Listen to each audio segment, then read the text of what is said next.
आज हम लोग डिस्कस करेंगे पर्टिकुलरली यूनिवर्सिटी ऑफ वियना के बारे में। और पर्टिकुलरली हम लोग international English taught masters program की वो ही एक्सप्लोर करेंगे। तो चलिए शुरू करते हैं फिर। सबसे पहले हम बेसिकली यूनिवर्सिटी की इंग्लिश वेबसाइट पे विज़िट करेंगे जो जिसका यूआरएल ये है।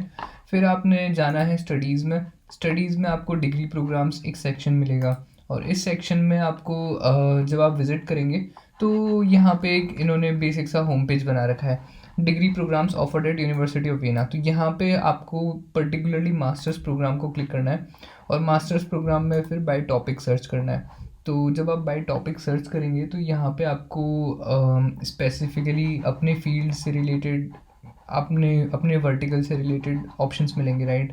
तो लेट्स से आपको इंफॉर्मेटिक्स एंड टेक्नोलॉजी आपको देखना है, राइट।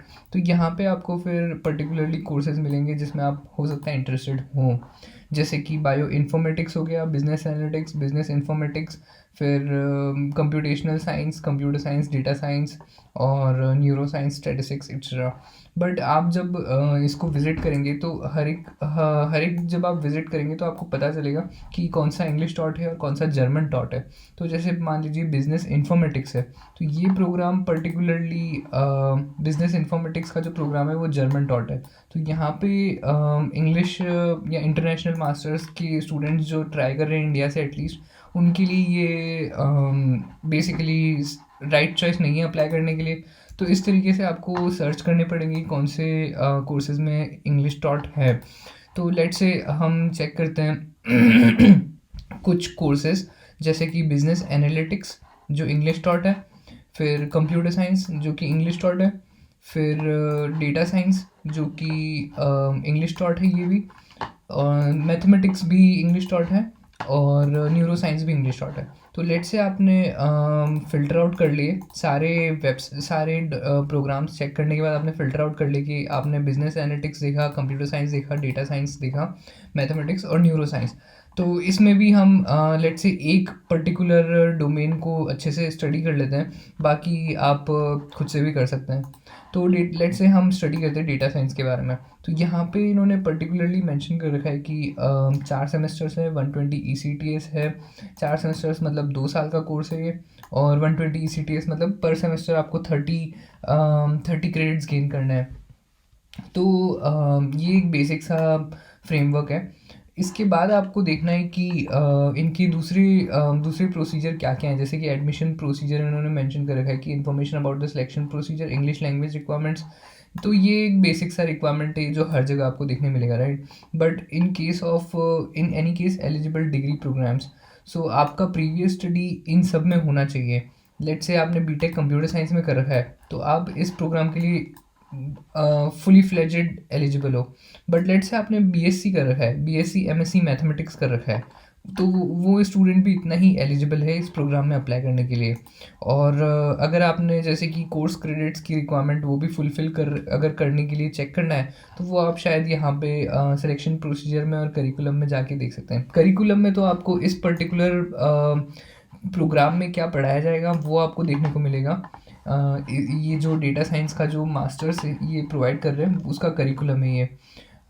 अनफॉर्चुनेटली ये उनकी लोकल लैंग्वेज में है, स्पेशली मुझे जैसा लगता है कि ये जर्मन लैंग्वेज में है, बट आप इसको डेफिनेटली ट्रांसलेट करके चेक कर सकते हैं। बट सिलेक्शन प्रोसीजर भी चेक कर लेते हैं हम एक बार।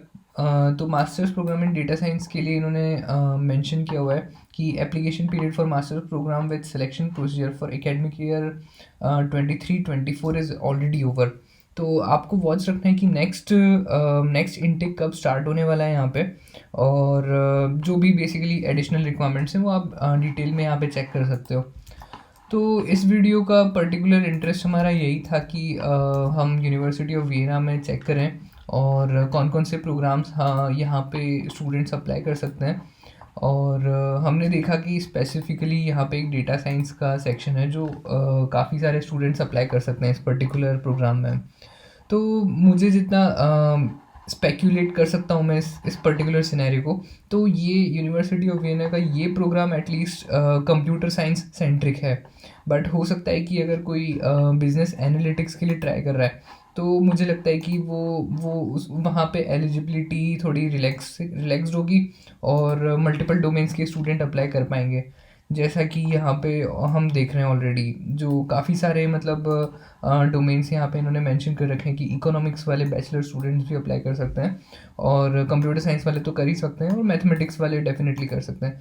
तो आप जब यहाँ पे कोर्स क्रेडिट रिक्वायरमेंट चेक करोगे ना, कोर्स क्रेडिट रिक्वायरमेंट जो बताता है बेसिकली कि आपके बैकग्राउंड में कौन कौन से क्रेडिट्स होने चाहिए, राइट।